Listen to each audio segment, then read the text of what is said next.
Captain Marla Graves stood before the vast, flickering holomap, her fingers brushing through the streams of data as her crew filled the room. The projection of the Forsaken Rift hovered before her like a silent predator, a dark, swirling void at the edge of known space. The rift had been the subject of countless theories, studies, and failed expeditions, but no one had ever come back with answers.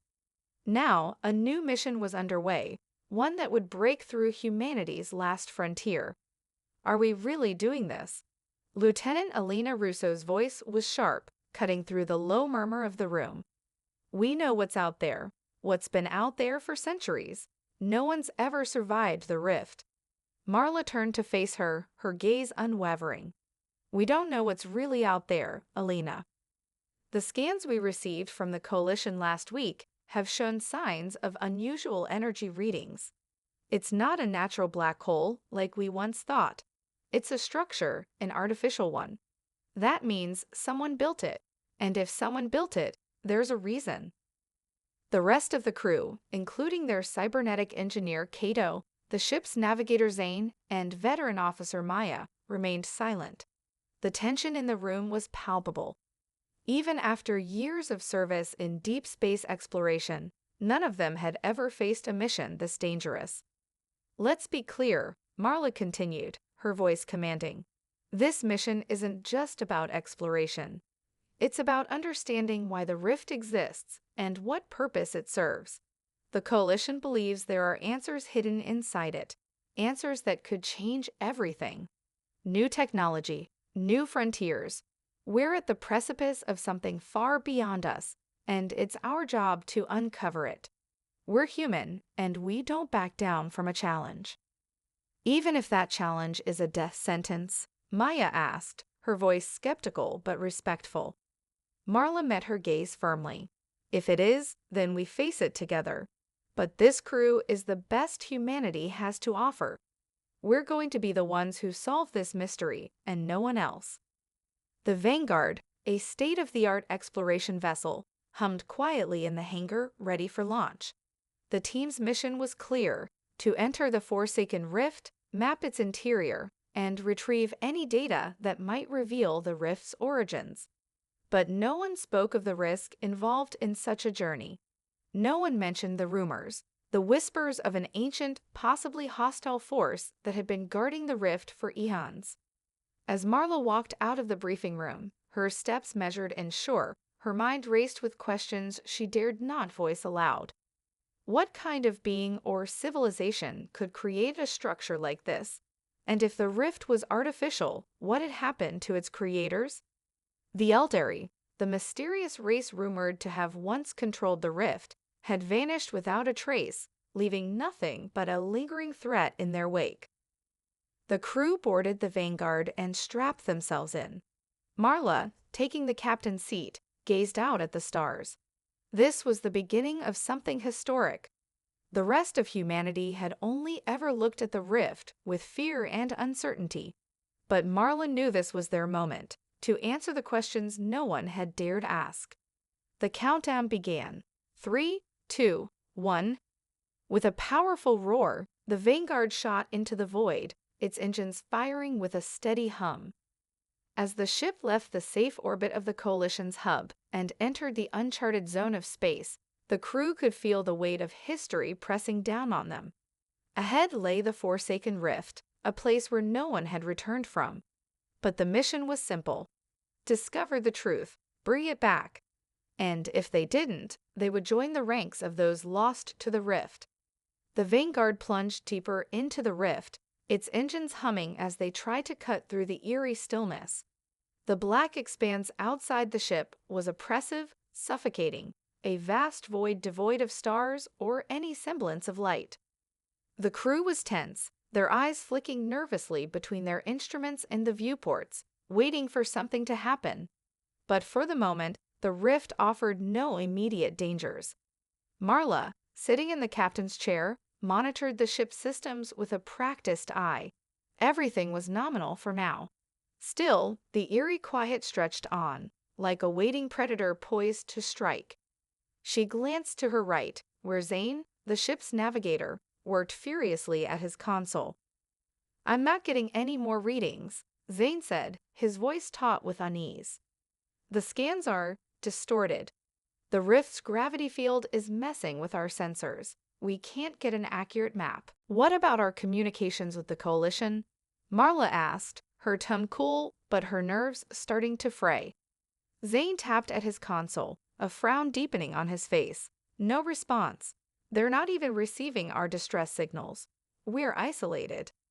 A chill settled in the pit of Marla's stomach. They had prepared for this possibility, but hearing it confirmed felt different.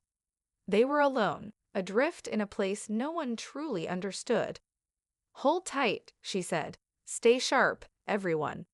Moments passed in tense silence. Then, without warning, the ship lurched. A violent tremor shook the hull, rattling the crew in their seats. The lights flickered and the humming of the engines sputtered. "What the hell was that?" Maya shouted, bracing herself against her seat. "Gravity fluctuations," Kaido said, his hands flying over his own console, checking systems. "I'm trying to compensate, but something's pulling us off course. We're losing altitude." Marla's pulse quickened. The ship's artificial gravity buckled for an instant, leaving the crew feeling disoriented. She looked up at the viewports, eyes scanning the impenetrable darkness. For a split second, she thought she saw something, a flicker of movement, a shape in the distance, but it was gone before she could focus on it. "Report," she barked, her voice cutting through the rising panic. Zane cursed as he tried to steady the ship's trajectory. "Something's distorting the space around us. I've never seen anything like it. It's like the rift itself is, alive, reacting to our presence." Then the sensation of time began to stretch. Seconds dragged out into what felt like minutes. The air grew thick, almost suffocating. The lights flickered again, this time longer. Then, without warning, the whole room seemed to distort. The floor tilted beneath Marla's feet, and everything in the bridge seemed to shimmer, as if they were viewing reality through a thick, rippling veil. "We're losing the fabric of time," Kaido shouted. This is not possible. The time anomalies, they're rewriting everything around us." "What do you mean?" Marla asked, gripping the edge of her console to steady herself. Before Kaido could answer, the distortion grew worse. Suddenly, the crew heard it, soft whispers, faint at first, like a breeze through trees. But as they listened, the whispers grew louder, voices, human and alien, echoing in the room. "Get out. You have to leave." One voice hissed, its tone urgent and pleading. Another spoke, distant and cold. "You have trespassed. You cannot leave." The voices were everywhere, overlapping, distorting. Some seemed to come from the walls, others from their own minds. The air around them shimmered violently, and for a moment, Marla thought she saw figures moving within the distortions, human forms, their faces twisted in agony. A fleeting image of someone she recognized, her younger brother, Jason, flashed before her eyes, his face filled with terror. "Captain," Maya called, her voice strained. This isn't real. These are hallucinations." Marla fought to steady her breathing, refusing to let the madness take hold. She focused on the ship's systems, trying to push through the panic. "Zane, keep us on course." "Kaido, stabilize the gravity. We need to stay focused." But it was too late. Another massive shockwave shook the Vanguard, and the ship's main systems began to glitch. The stars outside the viewport flickered in and out of existence as time itself fractured. "Captain, we're in danger," Zane said urgently, his voice cracking. "If we don't get out of this distortion field." Before he could finish, a loud bang echoed through the ship, followed by the shrill screech of a system warning. "Shield failure, multiple sectors," Kaido shouted, panic creeping into his voice. "We're being torn apart. The rift is tearing the ship apart." Marla's mind raced. The rift was no longer just an anomaly. It was alive, conscious, and it was fighting back. And they were caught in its grip. "Brace for impact," Marla ordered, her voice cutting through the chaos. Get ready for emergency procedures. We might have to eject the core." As the crew scrambled to secure themselves, the ship lurched once more, sending them all tumbling. But as the Vanguard shook, a strange calm washed over Marla. Through the swirling chaos, she heard the voice again, this time louder, more insistent. "You have trespassed, and now you will suffer." The rift was awakening, and its fury had only just begun. The Vanguard shuddered once more, its hull creaking under the strain of the rift's relentless assault. For a moment, the disorienting whirl of time and space stilled. The ship, though battered, seemed to settle into some strange equilibrium. But the damage was done. Systems were failing in patches across the vessel. The crew, now bruised and exhausted from the turmoil, struggled to regain their composure. "Report," Marla barked, her voice harsh, but the command was still clear. The last tremor had knocked her off balance, but she stood tall, eyes scanning the bridge. Her team was still intact, but there was no telling for how long. "Shields are down to 40%. Core stability is fluctuating," Kaido answered, his fingers flying over his station as he tried to salvage what he could. His face was pale, and the typical calmness he exuded was replaced with a hint of desperation. "But the strangest thing is happening. The ship's gravity wells are restabilizing, almost as if the rift itself is controlling them." Marla frowned, looking toward the main viewport. Outside, the darkness of the rift stretched infinitely in every direction, an oppressive blackness filled with strange, shimmering lights that flickered like dying stars. She wasn't sure if they were real or part of the rift's own illusions. Then, through the haze, something caught her eye, an unnatural glow, a soft, bluish light moving across the distance. It wasn't a star. It wasn't any known phenomenon. The light pulsed rhythmically, like a heartbeat. "Captain," Maya shouted from her station, "something's moving toward us." Before Marla could respond, the ship's sensors emitted a high-pitched alarm. A massive object, nearly the size of the Vanguard, was closing in fast. The crew watched in stunned silence as the object came into clearer view. It was a structure, a station, enormous and ancient, its surface covered in alien runes and twisted metal. It looked like a relic of a long-forgotten civilization, one that had weathered the ages within the very heart of the rift. "It's a station," Zane murmured, his voice filled with awe and dread. "It wasn't supposed to be here." Marla's heart pounded in her chest as she studied the alien structure. It wasn't just the size that shocked her, it was the way it seemed to hum, resonating with the very fabric of the rift itself, as if it were a part of the void. Her gut twisted. This wasn't a place of refuge. It was a prison, and it had been here far longer than anything humanity had ever encountered. The station loomed closer, its jagged architecture stretching like the ruins of a once mighty city. Suddenly, a voice crackled through the ship's intercom, distorted and faint, but recognizable. It was a voice that made Marla's blood run cold. "Do not enter," it whispered.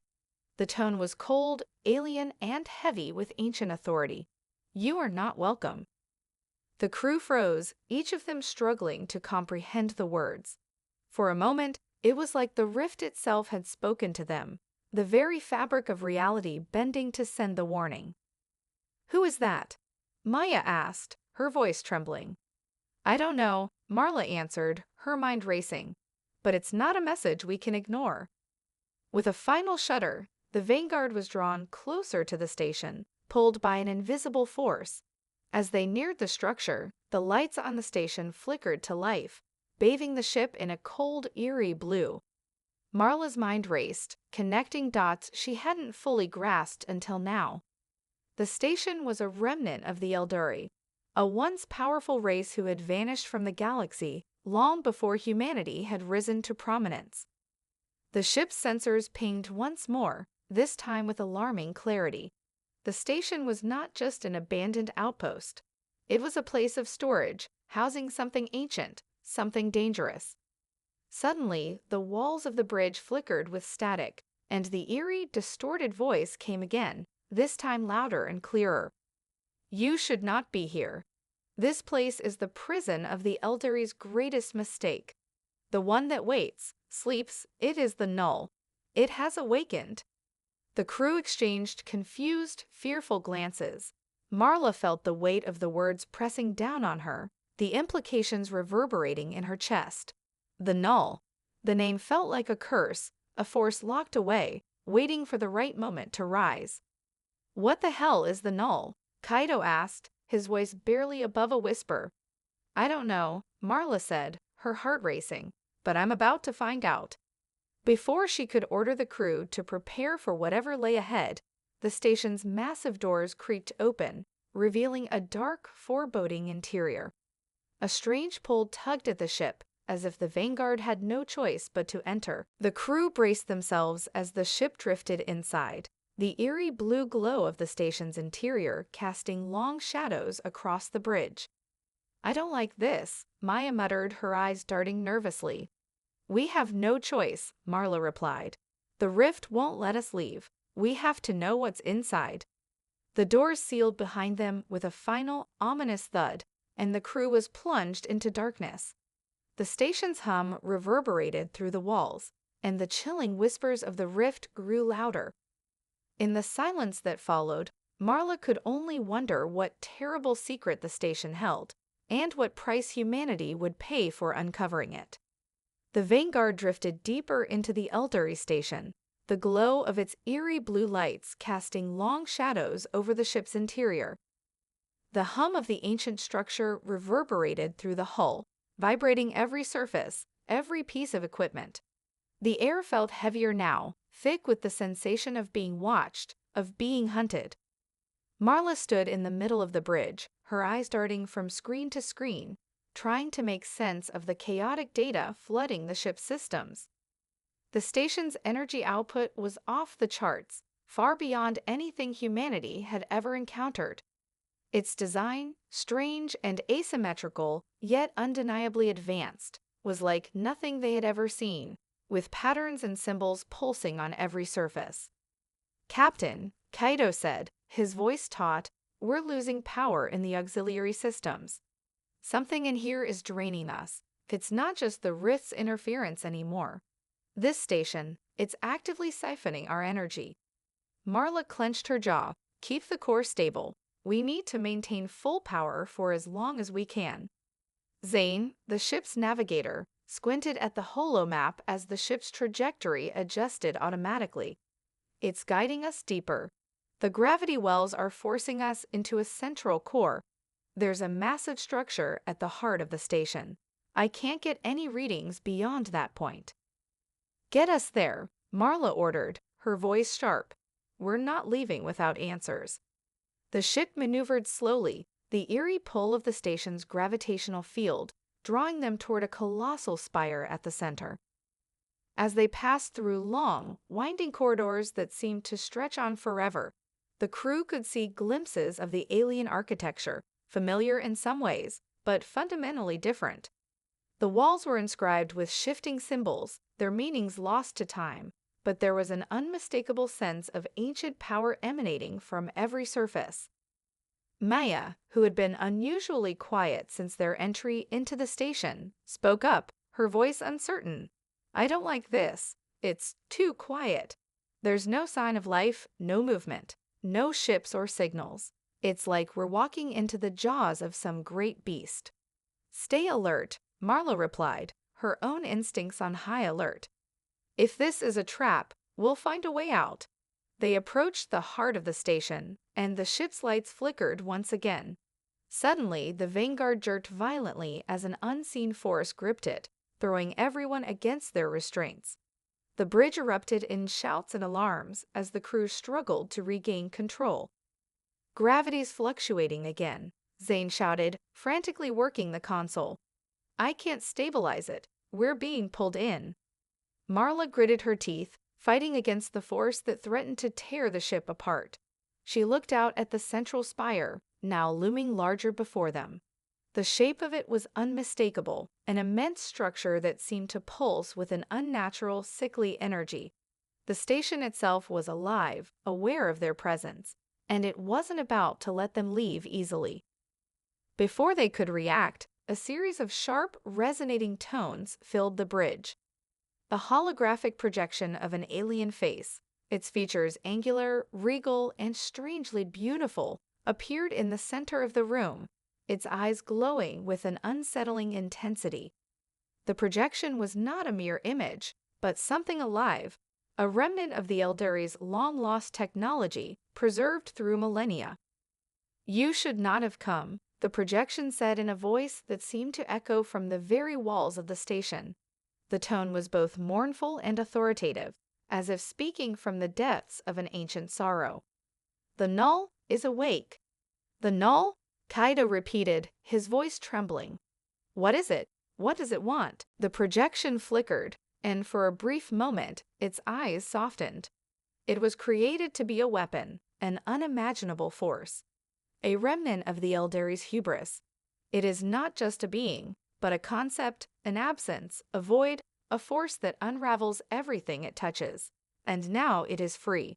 It seeks to undo all that has been built, all that has come after. It has been waiting, slumbering in the heart of this station, and now it will awaken fully. Marla's blood ran cold. The words the projection spoke were not just warnings, they were a death sentence. Whatever the null was, it wasn't just a threat, it was the threat, a force so ancient and powerful that even the Eldari, the creators of this place, had feared it. "What do we do?" Maya whispered, her voice barely audible. The projection's eyes flickered again, this time showing something else, an image of a massive chamber, its walls adorned with strange glyphs, and at the center, a dark, swirling mass. The null, it was a void, a hole in reality itself, sucking in everything around it, consuming energy and matter alike. "It cannot be destroyed," the projection intoned, "only contained. The Eldari tried and failed, and now you must choose, escape or become part of its prison." "Escape?" Marla's voice cracked as she demanded, "How do we escape something like this?" But the projection remained silent, fading into nothingness. The last words hung in the air, their meaning chilling. "You'll never escape." The Vanguard lurched again, but this time it wasn't just the pull of the station's gravity. It was something worse. The null was awakening, and the station was beginning to come alive with it, its energy building, surging like the heartbeat of a monster. The walls trembled as the crew scrambled to prepare for the worst. Marla felt it in her bones, a presence. The rift had been the gateway, but the null was the true horror, and it was about to unleash its fury. The atmosphere inside the Eldari station had shifted from eerie silence to palpable tension. The very walls seemed to pulse with an unnatural energy, a low, rhythmic hum that reverberated through the ship's hull. The Vanguard was no longer just a vessel trapped in the rift. It had become a pawn in a much darker game, a game that the crew had no choice but to play. Marla paced the bridge, her mind racing. The null, the ancient force they had been warned about, was more than just a weapon. It was an insidious presence, a manifestation of entropy itself, waiting to consume everything. The station, now fully awake, had become a tomb. But even as the crew tried to make sense of the disaster they were caught in, another horrifying truth loomed. The null was not just confined to the heart of the station. It was spreading. "We need to move," Kaido said, his voice strained. "The longer we stay here, the more the station seems to change. It's like the null is infecting the ship, and it's getting worse." Marla turned to the tactical display, eyes scanning the swirling data. "How bad is it? Can we still leave?"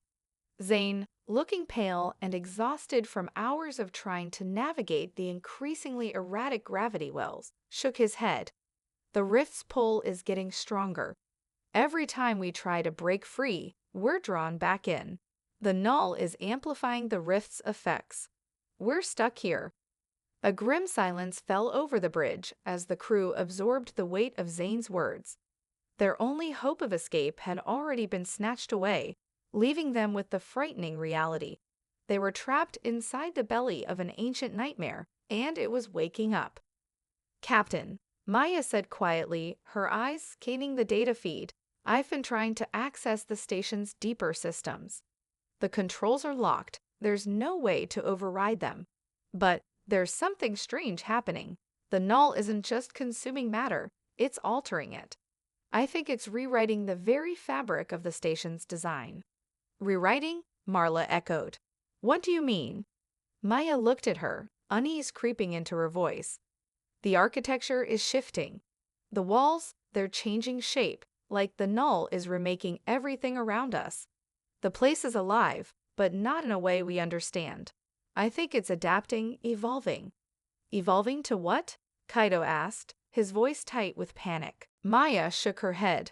I don't know, but whatever it's becoming, it's not something we can fight. This station was built to hold the null, but now it's becoming part of it. Marla's thoughts spun. They couldn't stay here. The station was transforming, becoming an extension of the null itself, and the longer they waited, the more they risked being absorbed into that transformation.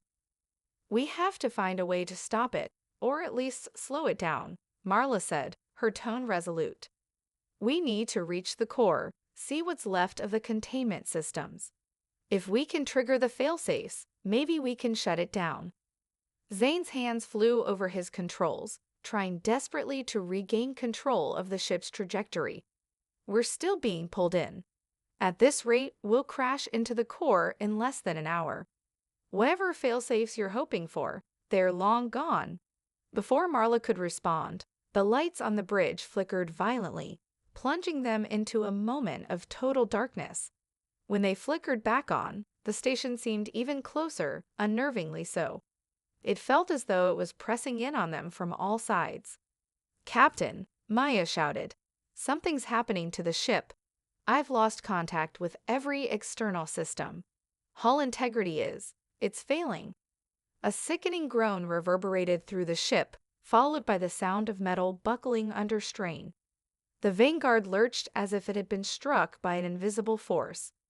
The crew gripped their consoles as the walls around them shook, the ship beginning to tear itself apart under the pressure of the station's gravitational distortion. Brace for impact, Marla ordered, her voice steady despite the rising panic in her chest. Get to the escape pods, now. No time, Kaido snapped. The station's inside the ship now. The gravity wells are destabilizing everything. The null's influence is already here. A hollow, unnatural laughter suddenly echoed through the bridge, chilling the crew to their core. It was not a voice they could identify. It sounded like 1,000 whispers, overlapping and converging, each one laughing in unison, mocking them for their futile attempts to escape. And then the walls of the bridge shimmered. They could see through them, like the entire space was dissolving. The bridge itself began to twist, contorting into strange, fluid shapes. Everything around them, the consoles, the walls, even the air, seemed to lose its solidity. The rift's pull was now everywhere. It was consuming them, warping everything into the null's image. Captain, Zane screamed, his hands desperately trying to hold on to the now bent controls. It's here, the null's presence. It's everywhere. We're losing ourselves. In that instant, Marla knew. The Vanguard wasn't just trapped. It was becoming part of the null. The station, once a prison, had merged with the force it contained, and now it was a conduit for that force to spread. Everyone move, Marla shouted, pulling herself to her feet. We have to reach the core. If we can stop the null there, we might still have a chance. But even as they tried to move, the ship began to collapse inward, the walls and floor folding around them like they were nothing more than paper. The null was inside them now, and they were running out of time. The Vanguard was no longer a ship, it was a vessel of transformation, folding into the very heart of the null as if it were a living creature.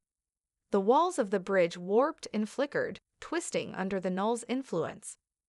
The crew fought against the gravity wells, their limbs heavy as though they were submerged in thick, viscous fluid. Every movement felt sluggish, unnatural. The air was growing colder, tinged with an overwhelming sense of emptiness. The rift was not just a gateway, It was becoming the end of everything. Captain. Maya's voice was strained as she clung to the arm of her seat. The station's core, it's like a living entity now. The ship's systems are completely compromised. We can't control the external communications, the engines, they're merging with the station. Marla's mind raced. She could feel the null's presence pressing against her, like an invisible weight on her chest, suffocating every thought she tried to form. It wasn't just an object. It was a force, a living, breathing void, and it had consumed everything in its path. The Vanguard wasn't just a ship anymore. It was an extension of the null itself, drawn into the station's heart, becoming part of its machinery. We need to reach the core, Marla said, trying to steady her breathing. Her voice was calm, though her heart raced. If the null's influence is coming from there, we can stop it. We have to shut it down at its source. But how do we even get there? Kaido asked, his voice quivering. The entire station's architecture is shifting. It's alive now. How do we fight something like this? We don't fight it, Marla replied grimly. We contain it. We find a way to trigger the station's fail-safes, if there's anything left of them, and we force it back.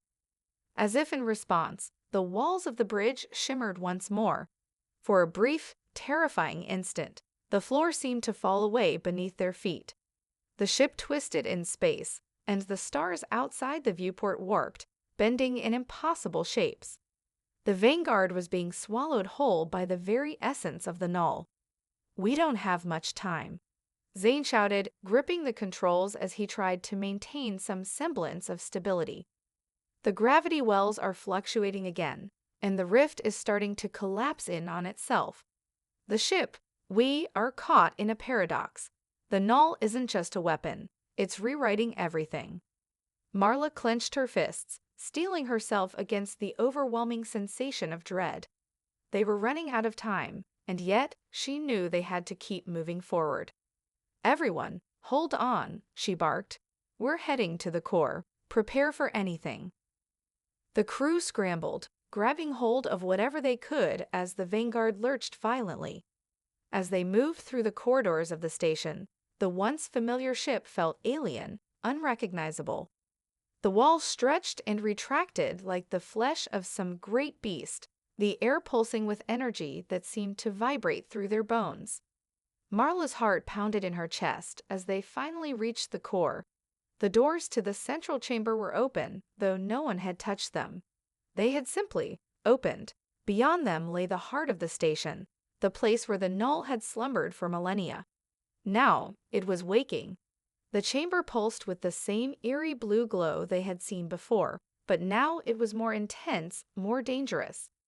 In the center of the chamber was a massive structure, an obelisk of black stone, inscribed with ancient Eldari symbols. But this was no monument. It was a conduit for the null, a prison that had long kept the force contained. And yet, the obelisk's surface was now cracking, veins of dark energy coursing through it, the rift itself bubbling and churning within. It's trying to break free, Maya whispered, her voice barely audible. The null, it is the core, it is the station. Marley approached the obelisk, her mind reeling. The null was not merely a weapon or a force. It was a presence, a concept that existed outside the bounds of time and space, a sentient absence that consumed and erased everything in its wake. And it had been contained here, imprisoned by the Eldari. Now that prison was failing. Captain, Kaido said, his eyes wide with realization. This wasn't just an outpost. This station was built to hold this.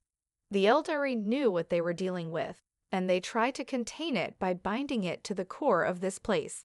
But it's too late.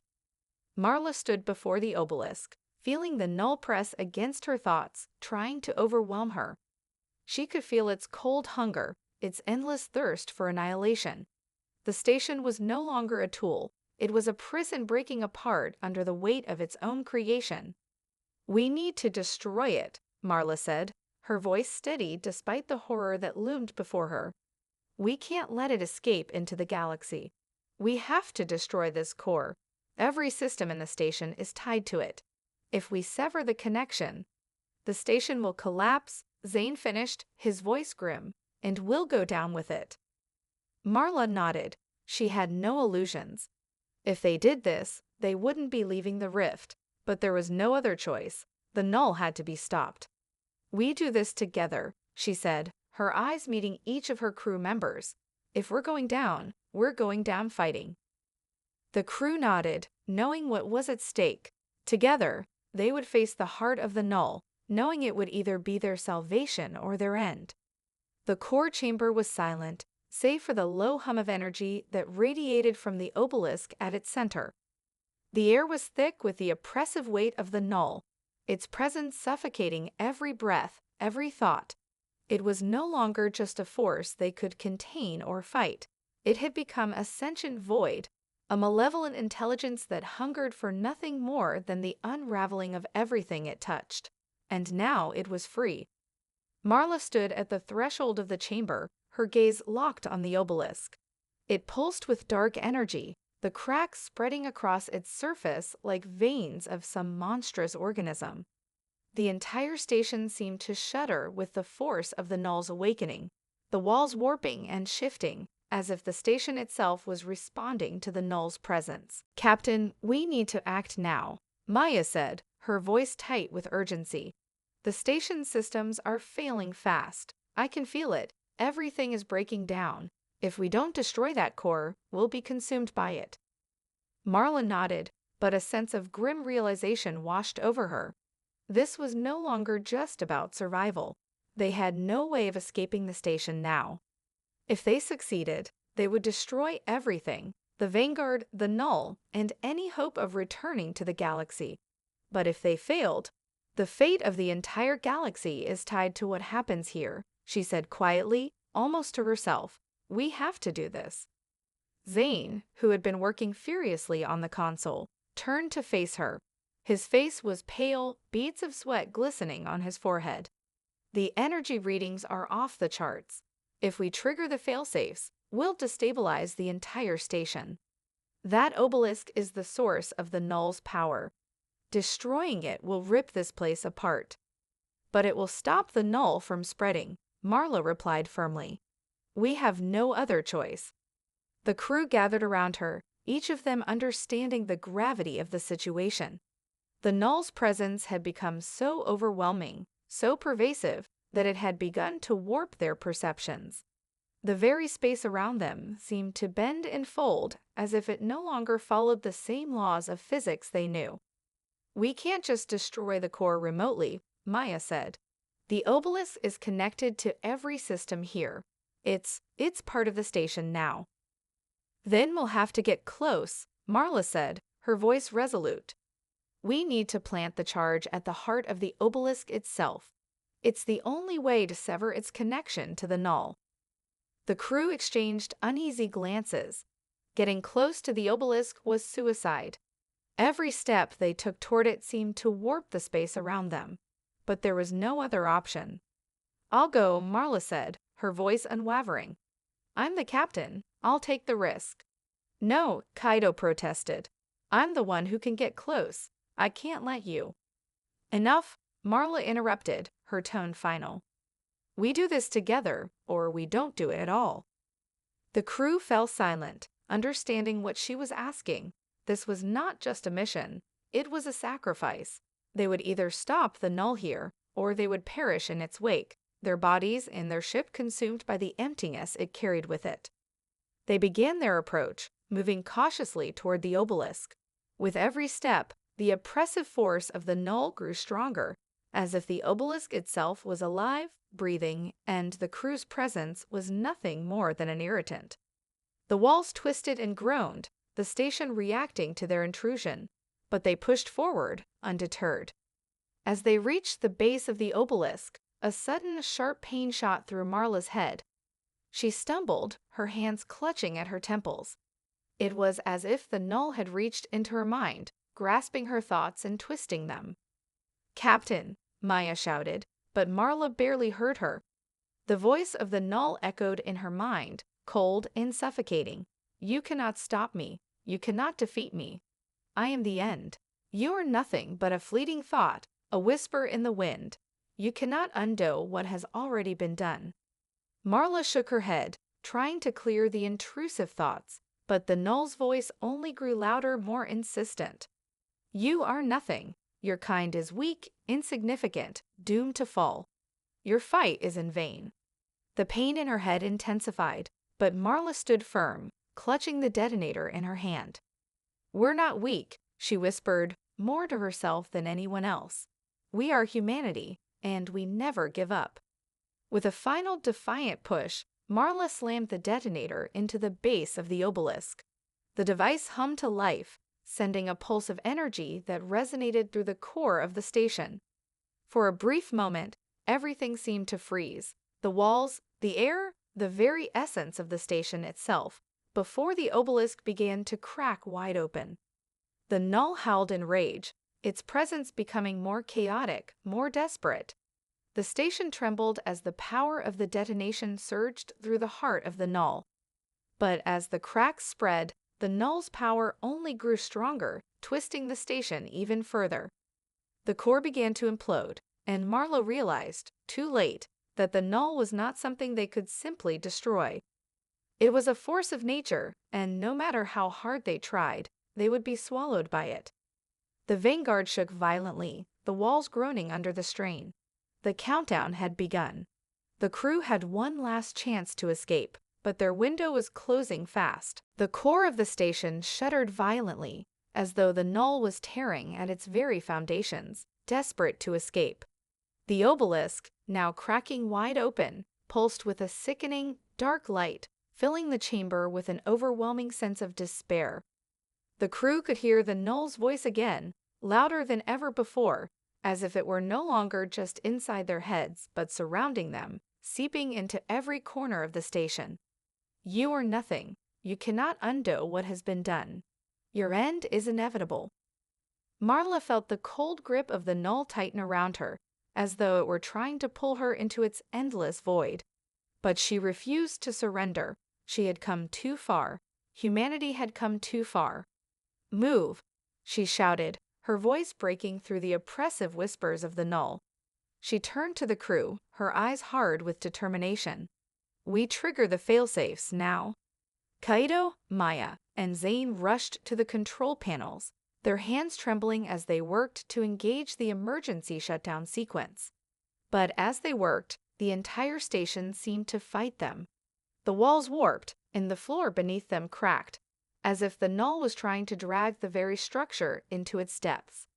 This isn't enough, Maya yelled, her voice strained as she struggled with the controls. We've triggered the failsafes, but it's not stopping. The null is too powerful. It's changing everything. Marla felt a wave of cold, crushing despair wash over her. It was true. No matter how hard they fought, no matter how much they tried to resist, the null was simply too vast, too ancient, too insidious. The station, the ship, even their very bodies, all of it was becoming part of the null. But just as she was about to give in to the overwhelming sense of defeat, something shifted. The air began to crackle with energy. The walls of the station, once twisting and warping, suddenly stilled, as if held in place by an invisible force. Marla turned, her heart racing. Before them, the obelisk had cracked open fully, revealing a swirling mass of energy at its core. But this energy was different. It wasn't the dark, oppressive force of the null. This was something else, something ancient, something that felt almost alive. I think we found it, Zane whispered, his voice filled with awe. The Eldari, they didn't just contain the null. They created a counterforce, a way to bind it, to suppress its power. Maya nodded, her eyes wide with realization. This is it. This is the weapon they built to hold the null. It's a containment field, a force that can neutralize its influence. But we need to activate it before the core collapses. But how? Marla demanded, her mind racing. We're running out of time. We need to reach the heart of the energy field, Kaido said, pointing toward a series of controls on the far side of the chamber. That's where the last failsafe is hidden. If we can trigger it, we can shut down the null's power." With no time to waste, the crew dashed toward the control station, the station around them growing more unstable with every passing second. The walls began to shift again, the ceiling bending and folding as if the entire structure was alive. The null's influence was spreading, but so too was the power of the containment field, pushing back against the consuming force. But as they neared the control panel, the null's presence exploded around them. The air crackled with an electric tension, and the space around them seemed to fold and twist, as though the station itself was unraveling. "No, it's too late," Maya shouted. "We can't stop it now." Marla's heart pounded in her chest. She couldn't give up, not when they were so close. She reached the control panel, her hands shaking as she slapped the activation sequence. And then, in an instant, everything froze. The null screamed in rage, its voice a cacophony of endless despair, but it was no longer in control. The containment field flared to life, a blinding wave of light shooting from the core of the station. It engulfed the obelisk, spreading outward, and for a brief moment, the null's power seemed to falter. But then the station began to collapse. The walls shattered, the floor crumbled beneath their feet, and the ceiling caved in as the core went critical. The vanguard in the station were caught in the gravity of the implosion, pulled toward the heart of the null. The crew was thrown off their feet, their bodies flung into the chaos of collapsing space. "Captain," Zane shouted as he struggled to hold on to a nearby railing. "We can't survive this. The containment field, it's not enough." Marla's vision blurred as she stumbled, her mind consumed by the intense pressure of the station's destruction. She could feel the null's presence fading, but she could also feel the destruction of everything around them. The vanguard, the station, the very fabric of reality itself was breaking apart.